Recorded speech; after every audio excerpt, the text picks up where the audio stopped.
আসসালামু আলাইকুম রহমতুল্লাহ। ভিউয়ার্স, আশা করি ভালো আছেন। যে যেখানে আছেন, দেশে অথবা দেশের বাইরে, সবাইকে শুভকামনা। ভালো থাকবেন সবাই, এই প্রত্যাশায় আরেকটি নিউজ আপনাদের সামনে নিয়ে আসছি। নিউজটা খুব গুরুত্বপূর্ণ ভিউয়ার্স, এই কারণেই যে পরের ঘরে আগুন দিতে গেলে নিজের ঘরটা সামলে যেতে হয়। এই ধরনের পররাষ্ট্রনীতি ভারত সবসময় এটা প্রয়োগ করে থাকে আশেপাশের দেশগুলোতে, যার কারণে সব দেশের সাথেই বন্ধুত্ব হারিয়েছে। শেষমেশ বাংলাদেশের সাথে যতটুকু ছিল শেখ হাসিনার কারণে তাও গেছে। ভিউয়ার্স, আমরা সেদিকে নাই বা গেলাম। আজকে আপনাদের সামনে যে বিষয়টি আমি কথা বলার জন্য এসেছি সেটা হচ্ছে মণিপুর। ভারতের মণিপুরে দাও দাও করে আগুন জ্বলছে। স্বাধীনতা চাচ্ছে তারা, দীর্ঘদিন ধরে যুদ্ধ করে যাচ্ছে কেন্দ্রীয় ভারত সরকারের সাথে, ভারতের সাথে। তার থেকে তারা আলাদা হতে চাচ্ছে, স্বাধীনতা চাচ্ছে। আমরা সাধারণ মানুষের এই যে আকুতি, এই যে চাওয়া, আমরা বিশ্বাস করি হয়তো একদিন পূরণ হবে, বা মণিপুর হয়তো একদিন স্বাধীন হবে, কিন্তু অসংখ্য মানুষের প্রাণ দিতে হবে তার জন্যে। ভিউয়ার্স, আজকে এরকম একটি খবর প্রকাশ করেছে ডেইলি ইত্তেফাক, জাতীয় দৈনিক। এই জাতীয় দৈনিকটি কী লিখেছে আমরা দেখি। চলুন আমাদের সাথে, খবরটা জানলে আঁতকে উঠবেন। গত এক বছরের বেশি সময় ধরে উত্তাল ভারতের উত্তর পূর্বাঞ্চলীয় মণিপুর রাজ্য। বিগত কয়েক মাস রাজ্যটি সাময়িকভাবে শান্ত থাকলেও সহিংস সংঘর্ষের জেরে সম্প্রতি আরও উত্তপ্ত হয়ে উঠেছে। তবে এরই মধ্যে চাঞ্চল্যকর তথ্য দিয়েছে ভারতের মণিপুর নিরাপত্তা উপদেষ্টা কুলদীপ সিং। খবর এনডিটিভির। ভিউয়ার্স, গত 20শে সেপ্টেম্বর সাংবাদিকদের তিনি বলেছেন, আমরা একটি গোয়েন্দা রিপোর্ট পেয়েছি যে প্রতিবেশী দেশ মিয়ানমার থেকে 900 কুকি সন্ত্রাসী মণিপুরে প্রবেশ করেছে। এই গোয়েন্দা রিপোর্টটিতে হালকাভাবে নেওয়ার সুযোগ নেই। নাম প্রকাশে অনিচ্ছুক শীর্ষ গোয়েন্দা সূত্র এনডিটিভিকে জানিয়েছে, গোয়েন্দা প্রতিবেদনটি দক্ষিণ মণিপুরের ভারত মিয়ানমার সীমান্তবর্তী জেলাগুলোর থেকে সিনিয়র পুলিশ সুপারদের কাছে পাঠানো হয়েছে।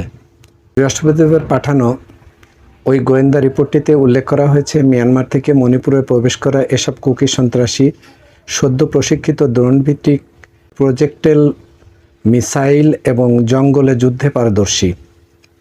গোয়েন্দা কর্মকর্তার বরাতে এনডিটিভি বলেছে, ইতোমধ্যেই 900 কুকি 30 জন করে দলে বিভক্ত হয়ে মণিপুরের বিভিন্ন প্রান্তে ছড়িয়ে পড়েছে।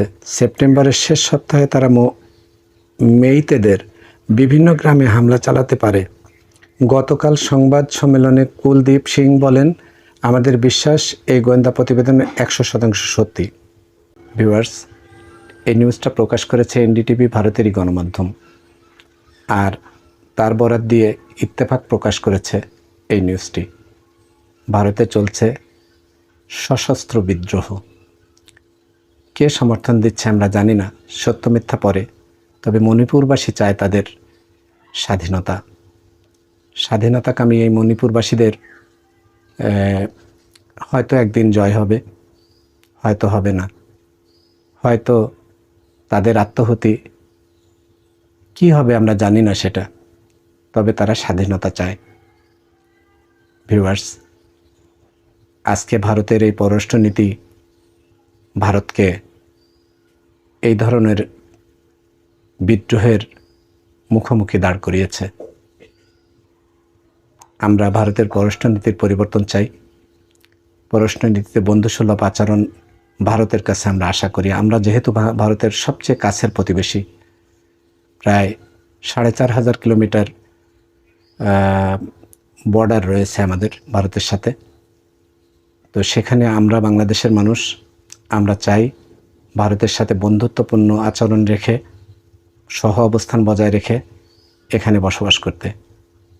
আমরা আশাবাদী ভারতের পররাষ্ট্রনীতিতেও সেটা চলে আসবে বা পরিবর্তন হবে এক সময়ে। এই মণিপুরকে শান্ত করতে গেলে মণিপুরবাসীর মনের কথাগুলো বুঝে সেইভাবে ভারতের কেন্দ্রীয় সরকার যদি ব্যবস্থা নেয়, তাহলে হয়তো মণিপুরও একদিন ঠান্ডা হবে, মণিপুরও শান্ত হবে। মণিপুর স্বাধীন হোক আর না হোক, আমরা এই হত্যাকাণ্ড অথবা জবরদস্তিমূলক কর্মকাণ্ডেও আমরা এগুলোর বিরোধী। ভিউয়ার্স, আপনারা ভালো থাকবেন, যে যেখানে থাকবেন। আপনাদের সবার শুভকামনায় ট্রাভেলার দেশ টিভি তার এই সংবাদ পর্যালোচনামূলক অনুষ্ঠানগুলি চালিয়ে যাবে। আপনারা আমাদের সাথে থাকবেন, চ্যানেলটিকে সাবস্ক্রাইব করে বেল বাটনটিকে অন করে দেবেন এবং আগামী হট নিউজ বা কারেন্ট নিউজগুলো আমাদের চ্যানেল থেকে শোনার জন্য পাশে থাকবেন চ্যানেলের। সবার প্রতি শুভকামনা রইল, যে যেখানে আছেন ভালো থাকবেন। সবাইকে শুভেচ্ছা, নিরন্তর শুভেচ্ছা। আমি মির্জা তারিকুল ইসলামের পক্ষ থেকে এই পর্যন্তই।